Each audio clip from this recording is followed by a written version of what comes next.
সফলতা চাওয়া যাবে, সফলতা দেয় কে? সবাই বলেন নাই, আওয়াজ করে বলেন, সফলতা দেওয়ার মালিক কে?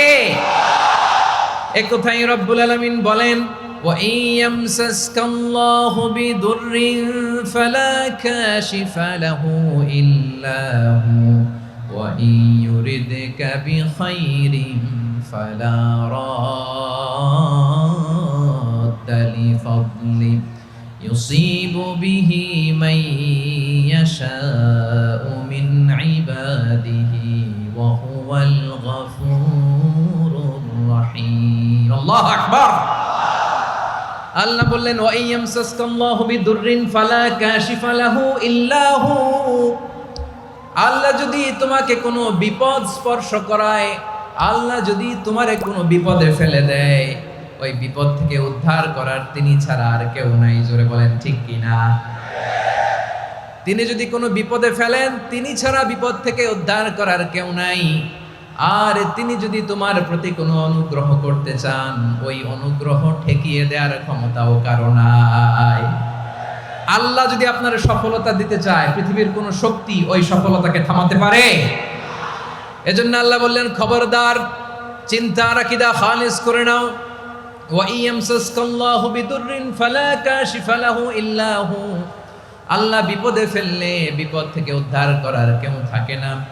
আর আল্লাহ যদি তোমার প্রতি দয়া দেখাতে চান, অনুগ্রহ করতে চান, ওই অনুগ্রহকে প্রতিরোধ করার মতো ক্ষমতা কারো নাই। তিনি তার বান্দাদের মধ্য থেকে যাকে ইচ্ছা তাকে দেন, যত ইচ্ছা তত দেন। তিনি ক্ষমাশীল, তিনি মেহেরবান। সুবহানাল্লাহ। তিনি ক্ষমাশীল, তিনি মেহেরবান। তাহলে এই আয়াত থেকে আমরা বুঝতে পারলাম, আমরা যদি বিপদে পড়ি, আমাদেরকে কেউ বাঁচাতে পারে না। আমার বাবা আমারে বাঁচাতে পারে? হ্যাঁ? আমার মা আমাকে বাঁচাতে পারে? আমার বন্ধু আমারে বাঁচাতে পারে?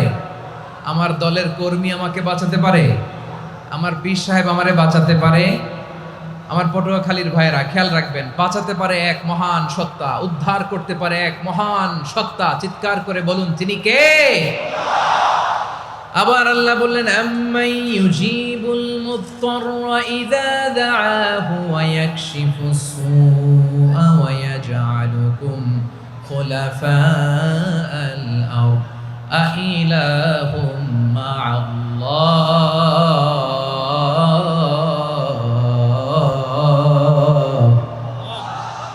ক্বালিলাম মা তাযাক্কারুন। রব্বুল আলামিন বলেন, বিপদে পড়ে কাতর কণ্ঠে চিন্তাগ্রস্ত হয়ে যখন কেউ ফরিয়াদি হয়ে আল্লাহর ডাকে হাত তোলে, তখন এই ব্যক্তির ডাকে সাড়া দেয় কে?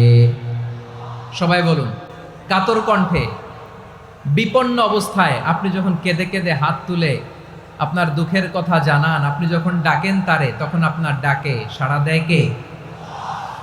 আল্লাহ বলে, আমি সাড়া দেই। তোমাদের বিপদকে মুক্ত করে দেয় কে? ওই আল্লাহর সাথে কোন উপাস্য আছে নাকি? কিন্তু খুব অল্প সংখ্যক লোকই তোমরা উপদেশ গ্রহণ করো। কথাটা কার? তাহলে বিপন্ন মানবতা যখন কাঁদে, মানুষ যখন বিপদে পড়ে নিরুপায় হয়ে ফরিয়াদ করে, তার ডাক শোনার কেউ নাই একজন ছাড়া। চিল্লায় বলেন তো, তিনি কে? এজন্য আমরা ফরিয়াদের হাত কার দিকে তুলব? প্রিয় পটুয়াখালী, বলেন, ফরিয়াদের দুটো হাত আমরা কার দিকে তুলব?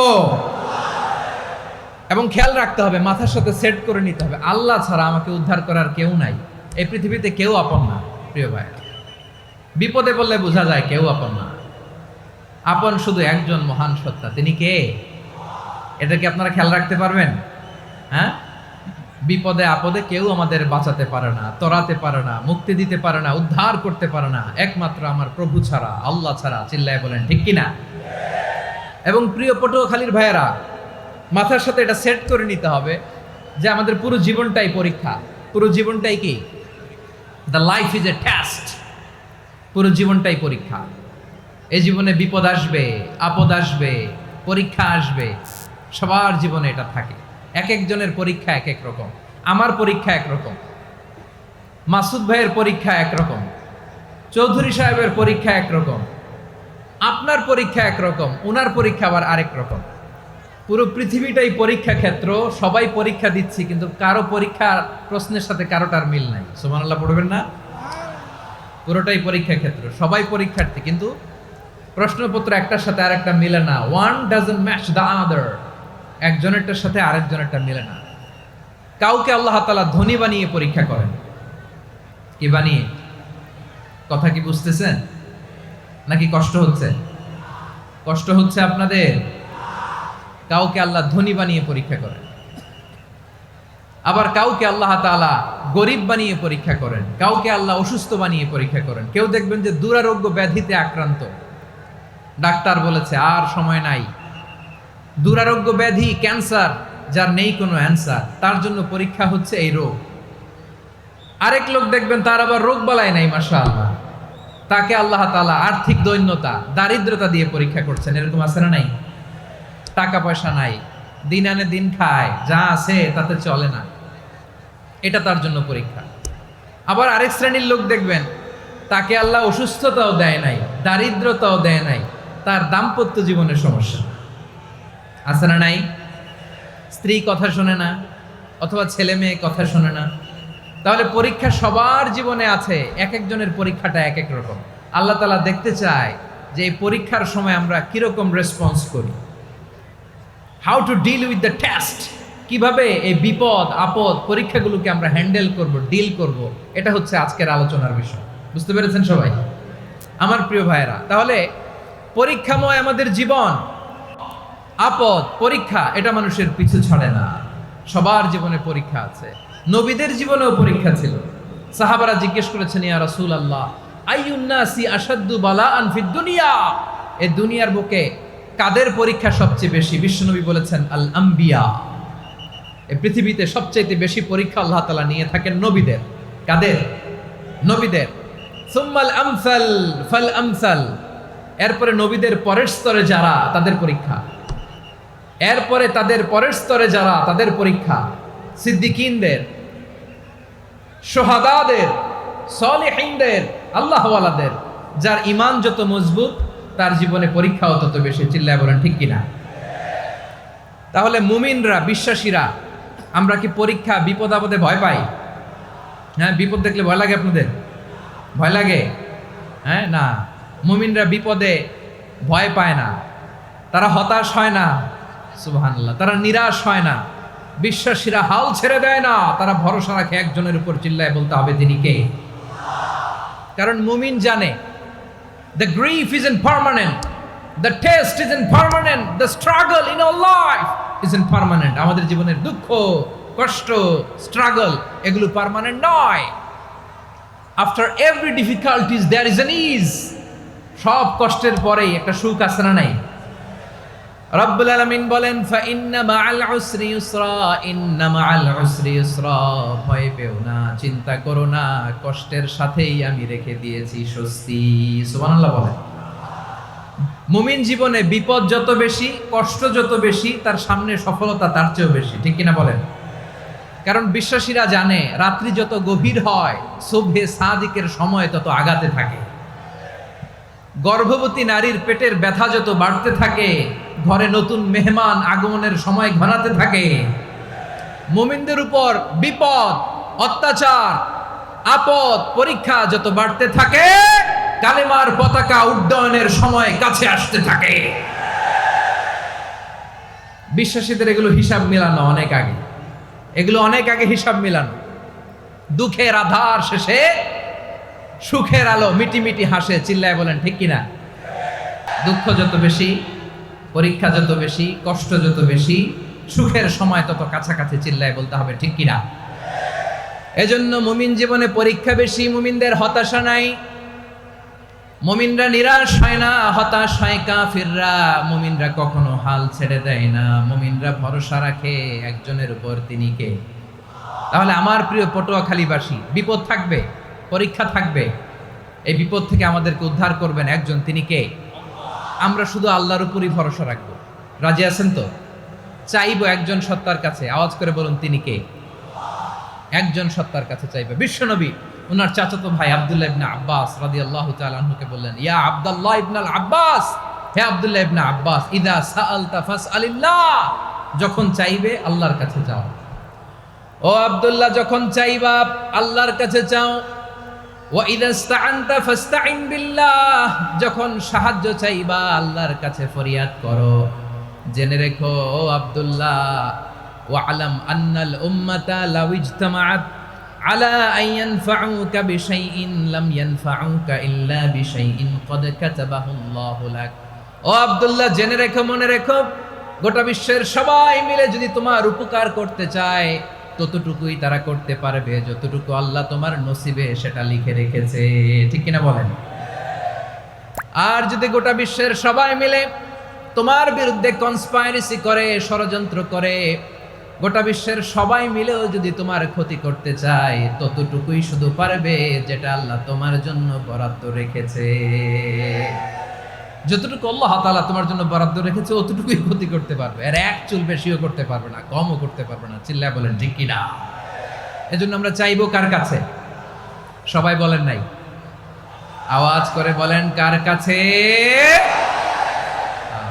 সব সময় আমরা আল্লাহর কাছে চাইবো, বিপদে আপদে, সুখে দুঃখে, সচ্ছল অবস্থায় অসচ্ছল অবস্থায়, পরাজয়ের সময় বিজয়ের সময়, সব সময় আমরা ভরসা রাখবো কার উপর?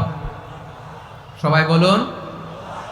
একদল লোক আছে যারা বিপদে পড়লে আল্লাহরে ডাকে, আছে না নাই? পটুয়াখালীতে মাশাআল্লাহ নাই। বিপদ আসলে আল্লাহরে ডাকে, বিপদ নাই আল্লাহও নাই। বিপদে পড়লে নামাজ পড়ে, বিপদও নাই নামাজও নাই। বিপদে পড়লে জিকির করে, বিপদ যখন চলে যায় ওদের জিকিরও বন্ধ হয়ে যায়। এরকম আছে না নাই?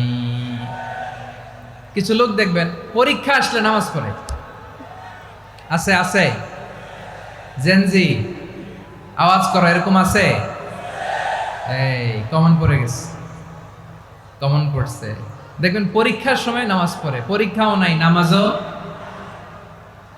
আছে। এরকম কিছু লোক আছে অসুস্থ হলে আল্লাহরে বড্ড ভালোবাসে, আল্লাহরে খুব ডাকে। অসুস্থ হইলে অসুস্থতাও নাই, আল্লাহ স্মরণও নাই। দেখবেন কিছু লোক নির্বাচন আসলে খুব আল্লাহওয়ালা হয়ে যায়। তখন দেখবেন মাথার মধ্যে হেজাব লাগায়, পাঞ্জাবি লাগায়, আল্লাহওয়ালা হয়ে যায়। নির্বাচনও নাই, এরপরে আল্লাহর কথাও নাই। আছে না নাই?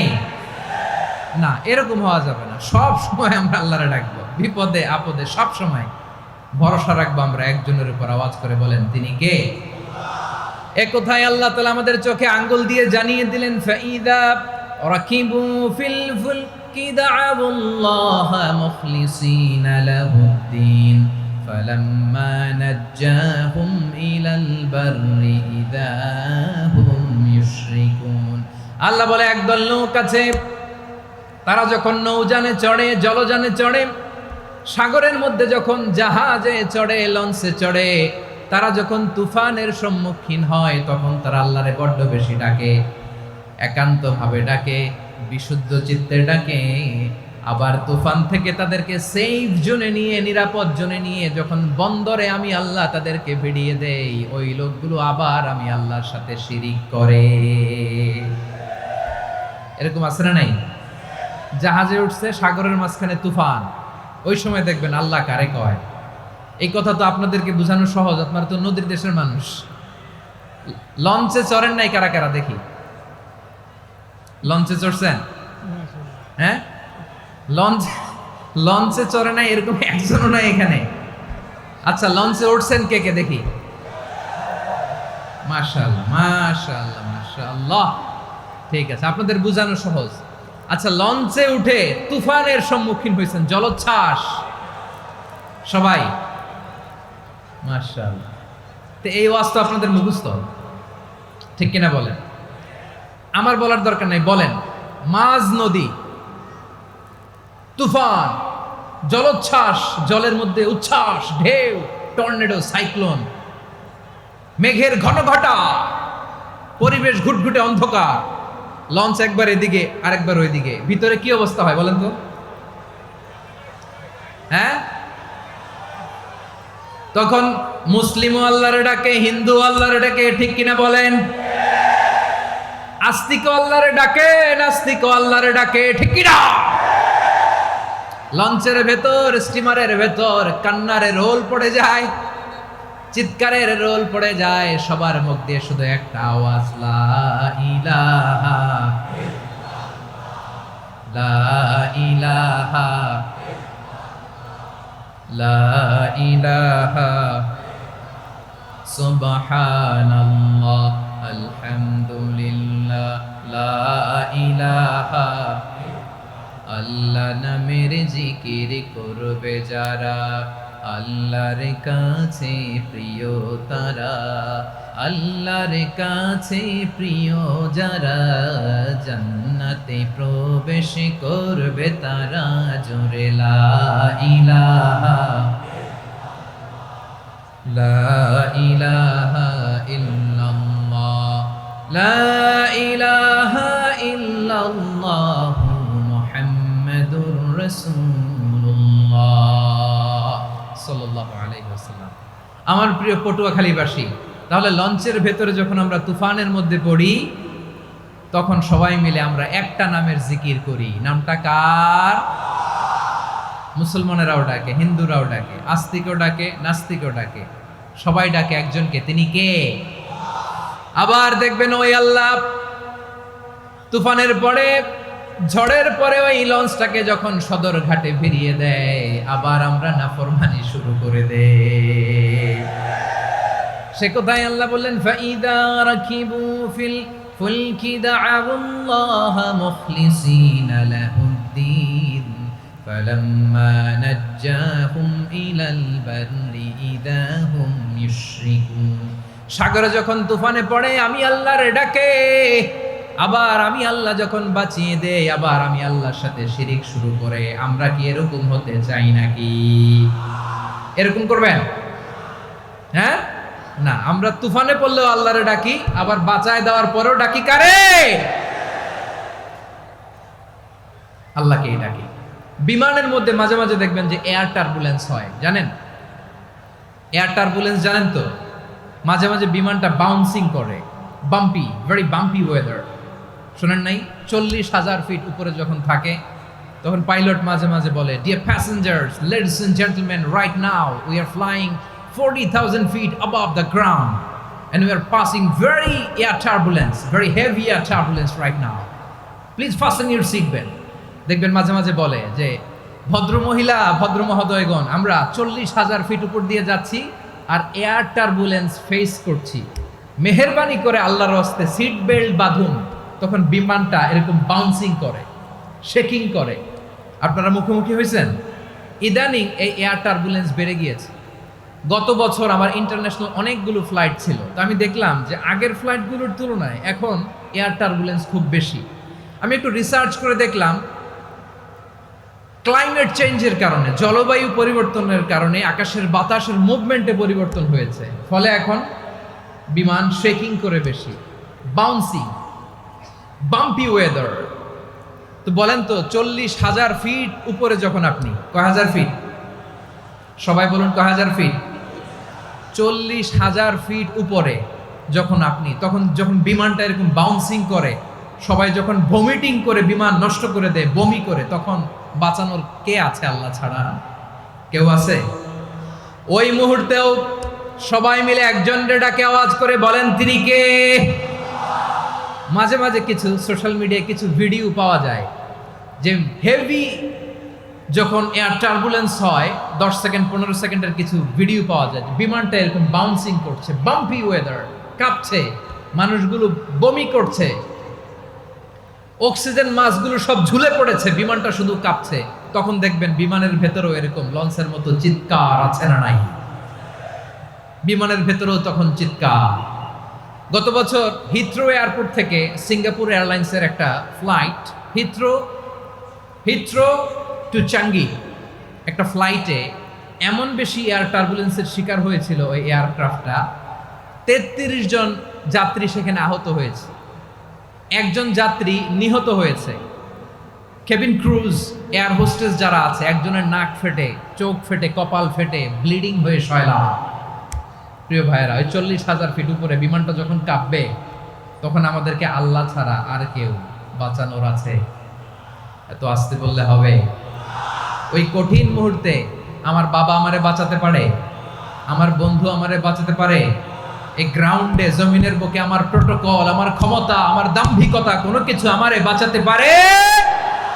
একজন ছাড়া। চিল্লায় বলতে হবে, তিনি কে? সে আল্লাহ বললেন, গোলাম আমি বিপদের সময় ঠিকই তোমাদের বাঁচিয়ে দেই। ওই বিমানের ভেতরে 40,000 ফিট উপরে যখন তোমরা এয়ার টার্বুলেন্সের শিকার হও, তখন নাস্তিকও আল্লাহরে ডাকে, হিন্দু আল্লাহরে ডাকে। জোরে বলেন ঠিক কিনা? আবার বিমানটা যখন শান্ত হয়ে যায়, একটু পরেই বিমানের স্ক্রিনের মধ্যে হিন্দি সিনেমা খোঁজে। বিমানের স্ক্রিনে কিন্তু বিশাল ওখানে আফলাম ফিল্মের একেবারে বোঝাই করা। বিমানটা শান্ত হলে আবার হিন্দি সিনেমা দেখা শুরু করে। একটু আগে ডাকছিল কারে? কারে? দেখবেন বাংলাদেশে আমাদের ক্রিকেটাররা যখন অন্য কোনো দেশের সাথে খেলে, অনেক সময় এমন হয় বল বাকি একটা, রান দরকার 6টা। বল বাকি কয়টা? পটুয়াখালী বুঝে নাই বোধহয়। বল বাকি কয়টা? রান দরকার। আপনি দেখবেন ক্যামেরাম্যান তখন গ্যালারিতে খালি দেখায় দর্শকদের যে কি অস্থিরতা। হিপ হপ স্টাইলের মেয়েটা, যে মেয়েটার ওড়না এতক্ষণ ছিল গলায়, এতক্ষণ কইছিল, ওই মেয়েটা দেখবেন ওড়নাটা টেনে মাথায় দিয়ে এরকম মুনাজাত ধরতেছে, আল্লাহ আল্লাহ, একটা সক্কা, আল্লাহ আল্লাহ, আমার লাল সবুজের পতাকারে তুমি অপমানিত কইরো না আল্লাহ, ইন্ডিয়ার সাথে আমাদের খেলা আল্লাহ আল্লাহ, একটা সক্কা, একটা একটা। পুরো পুরো খেলা জুড়ে এই মেয়ের ওড়না ছিল গলায়, কিন্তু যখন এক বলে 6 রান দরকার, ওড়না চলে আসছে কোথায়? মাথায়। আবার মুনাজাত আছে না নাই? ঠিকই বাংলাদেশের দামাল ছেলে এমন এক শট মারলো, বল চলে গেল স্টেডিয়ামের বাইরে, ছক্কা, জিতে গেলাম আমরা। পুরো স্টেডিয়াম জুড়ে চিৎকার, হই হুল্লোর, মৌজ মাস্তি। যেই মেয়েটা মাথার মধ্যে ওড়না দিয়ে এতক্ষণ সুবহানাল্লাহ সুবহানাল্লাহ বলে আল্লাহর কাছে দোয়া করেছে, ওই মেয়ে এখন আবার ওড়না ফেলে দিয়ে নাচা শুরু করে দিয়েছে। তাহলে আল্লাহর ভয়, আল্লাহর প্রতি আস্থা, বিশ্বাস, ভালোবাসা, এটা কি ক্ষণিকের জন্য? মানে আমার যখন লাগবে তখন আল্লাহরে ইউজ করবো নাকি?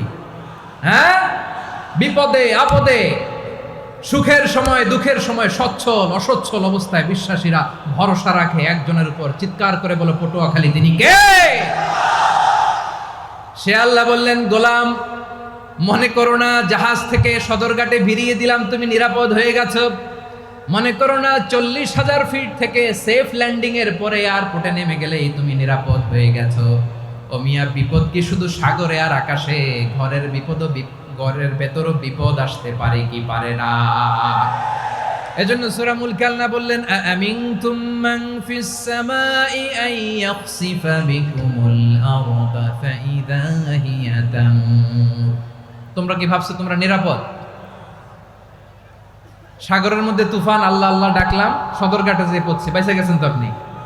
আর পাবে আপনারে আল্লাহ? আল্লাহরে তো সাগরের মাঝখানে তো আল্লাহ আপনারা পাইছিল, আর তো পাবে না। আর পাবে আপনারে? আর আল্লাহ ধরতে পারবে আপনারে? ঘরের ভেতরও বিপদ দিয়ে আটকাতে পারে কে? 5 স্টার 7 স্টার হোটেলের ভেতরেও আমাকে বিপদের মধ্যে ফেলে দিতে পারেন কে? আল্লাহ বললেন, তোমরা কি ভেবেছো তোমরা নিরাপদ? আমি চাইলে ল্যান্ডস্লাইডস, ভূমি ধস দিয়ে 1 লক্ষ এক মুহূর্তে নিয়ে যেতে পারি। এক সুনামি দিয়ে থাপ্পড় মেরে 3 লক্ষ সাগরের ভেতরে ঢুকায় দিতে পারি। 1 সেকেন্ডও লাগে না আমার। أم أمنتم من في السماء أن يرسل عليكم حاصبا فستعلمون كيف نذير। আল্লাহ চাইলে আকাশ থেকে পাথর বৃষ্টি নাজিল করতে পারেন কি পারেন না? এই মুহূর্তে এখানে ভূমিকম্প দিতে পারেন কি পারেন না? আচ্ছা, ভূমিকম্প যখন হয় আমাদের কারো হুঁশ থাকে? আপনি মনে করছেন আমরা সাধারণ মানুষ, আমরা দৌড় দেই, আর প্রেসিডেন্ট প্রধানমন্ত্রী ওনারা বুঝি খাটে শুয়ে থাকে? কথা বুঝে নাই বোধহয়। ভূমিকম্প, আর্থকোয়েক যদি হয়, বাঁচার জন্য আমরা কি করি? হয় খাটের তলায়, ডাইনিং টেবিলের নিচে, উপরে শক্ত কিছু আছে এটার নিচে, অথবা ঘর থইয়া দেও দৌড়। তো প্রধানমন্ত্রী উনি কি করে? প্রেসিডেন্ট উনি কি করে? হ্যাঁ, উনি খাটের মধ্যে যে শুয়ে থাকে নাকি? উনিও দৌড়। সাধারণ মানুষও দৌড়, প্রধানমন্ত্রীও দৌড়, বাড়িওয়ালাও দৌড়, ভাড়াটিয়াও দৌড়, সবাই দৌড়। নাকি ভাড়াটিয়ারা বাড়ি থুইয়া দৌড়, বাড়িওয়ালারা আর বেরোয় না, এরকম না? তাহলে যে কোনো মুহূর্তে ভূমিকম্প দিয়ে নাস্তানাবুদ করতে পারে কে? আমার প্রিয় ভাইয়েরা, আমরা নিরাপদ নই, আমরা তার দয়ায় বেঁচে আছি। কার দয়ায়? এজন্য আল্লাহ বললেন, গোলাম, যে কোনো মুহূর্তে বিপদ দিয়ে তোমাদেরকে নাস্তানাবুদ করতে পারি। বিশ্বাসী বলে যদি নিজেকে দাবি করো, সব সময় ডাকতে হবে একজন সত্তাকে। বলেন তিনি কে? এই কথা ক্লিয়ার? এই সবগুলো উদাহরণ শেষে সবার কাছে ক্লিয়ার হয়েছে না যে বিপদ থেকে, আপদ থেকে, পরীক্ষা থেকে, ক্যালামিটি থেকে আমাদেরকে কেউ বাঁচাতে পারে না একজন সত্তা ছাড়া। আবারও বলেন তো তিনি কে? ক্লিয়ার? হ্যাঁ, সবাই বুঝতে পারছেন? আচ্ছা, এবার আমরা দেখি বিষ্ণু ঈসা ইসলামের জীবনে বিপদ আপদ ছিল কিনা। উনি বিপদ আসলে কিভাবে ডিল করতেন, বিপদ আসলে কোন দোয়া পড়তে হয়, কিভাবে ফরিয়াদের হাত উত্তোলন করতে হয়, কিভাবে রবের দরবারে নতজানু হয়ে ফরিয়াদ করতে হয়, এটা জানার দরকার আছে না নাই? আসুন আমরা বিষ্ণুনবীর জীবনী থেকে দেখি বিপদ আসলে উনি কি করতেন। বিপদ আসলেই প্রথমে বিষ্ণু ঈসা ইসলাম একটা দোয়া পড়তেন। কি পড়তেন? তিনি পড়তেন, ইন্না লিল্লাহি ওয়া ইন্না ইলাইহি রাজিউন। নিশ্চয় আমরা আল্লাহর জন্য, নিশ্চয় আমরা কার দিকে ফিরবো ভাই? আবার কার দিকে ফিরবো? আওয়াজ করে বলুন তো, আমরা এসেছি কার কাছ থেকে, আবারও ফিরে যাব কার কাছে? এজন্য বিষ্ণুই পড়ছেন, ইন্না লিল্লাহি ওয়া ইন্না ইলাইহি রাজিউন। নিশ্চয় আল্লাহর জন্য, ওই আল্লাহর দিকেই আমরা ফিরে যাব। তারপরে বিশ্বনবী পড়তেন, আল্লাহুম্মা আজুরনি ফি মুসিবাতি ওয়াখলুফ লি খায়রাম মিনহা। একসাথে প্রথমে পড়তেন ইন্না লিল্লাহি ওয়া ইন্না ইলাইহি রাজিউন, তারপর পরই পড়তেন আল্লাহুম্মা আজুরনি ফি মুসিবাতি ওয়াখলুফ লি খায়রাম মিনহা। মানে আল্লাহ, এই যে আমি বিপদে ধৈর্য ধারণ করলাম, এটার সব তুমি আমারে দাও, আর যেটা হারালাম এর চেয়ে ভালো কিছু দিয়ে মেকআপ করে দিও, ভালো কিছু দিয়ে বদল করে দিও। সুবহানাল্লাহ পড়েন। তাহলে বিপদ আসলে আমরা কি পড়বো? কথা বলেন। এই যে আমি শুয়েছিলাম, নাশিদ গাচ্ছিল ওরা, এদেশে পরস্পরে দেখা হলে দেয় সালাম, এদেশে আমজনতার হৃদয় জুড়ে পাকালাম, এদেশে বিপদ এলে সর্বজনে সর্বক্ষণে দোয়া পড়ে ইন্না লিল্লাহ। কি পড়ে? সুবহানাল্লাহ সুবহানাল্লাহ সুবহানাল্লাহ সুবহানাল্লাহ। এদেশে আজান শুনে সূর্য ওঠে শহর গ্রামে, এদেশে আজান শুনে সূর্য ডুবে সন্ধ্যা নামে, এদেশে সকল কাজে সবাই বলে বিসমিল্লাহ, এদেশে ভালো কিছু দেখে শুনে হাসি মুখে সবাই বলে মাশাআল্লাহ। সুবহানাল্লাহ পড়েন। তাহলে বিপদ এলে আমরা কি পড়ি? কথা বুঝলে সবাই উত্তর দিতে হবে, বিপদ এলে কি পড়ি? তাহলে বিপদ এলেই আমরা এখন থেকে ইন্না লিল্লাহ পড়বো, নাকি হাই হুতাশ করবেন? একদল আছে হাই হুতাশ করে, হায় আল্লাহ রে, মোর কি হইল রে, মুই কি হরমু রে, মুই কমবে জামু রে। আছে না নাই? এরকম বিলাপ করতে নিষেধ করেছেন বিশ্বনবী। কি করব, কই যাব, কি হবে, হায় হায়, এরকম হাহুতাশ আছে না নাই? বিশ্বাসীরা হাহুতাশ করে না, তারা ইন্না লিল্লাহ পড়ে। কি পড়ে? মনে থাকবে? আমরা পড়বো ইন্না লিল্লাহি ওয়া ইন্না ইলাইহি রাজিউন। নিশ্চয়ই আমরা আল্লাহর জন্য, আমরা আল্লাহর দিকেই ফিরে যাব।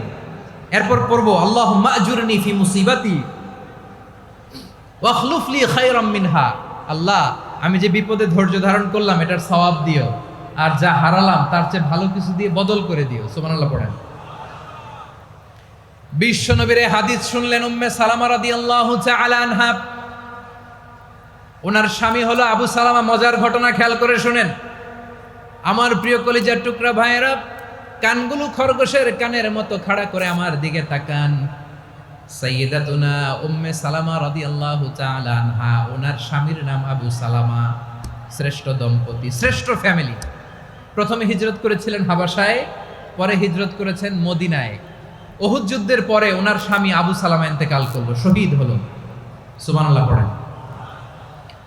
যখন আবু সালামা ইন্তেকাল করলো, উম্মে সালামা রাদিয়াল্লাহু তাআলা আনহা কেঁদে কেঁদে হয়রান। আর নবীর শিখানো বাণী অনুযায়ী তিনি বারবার পড়ছিলেন ইন্না লিল্লাহ। কি পড়ছিলেন? মুই কই যামু কি হরমু এগুলো বলে নেই। কি বলছে? ইন্না লিল্লাহ। যেহেতু বিশ্বনবী বলেছেন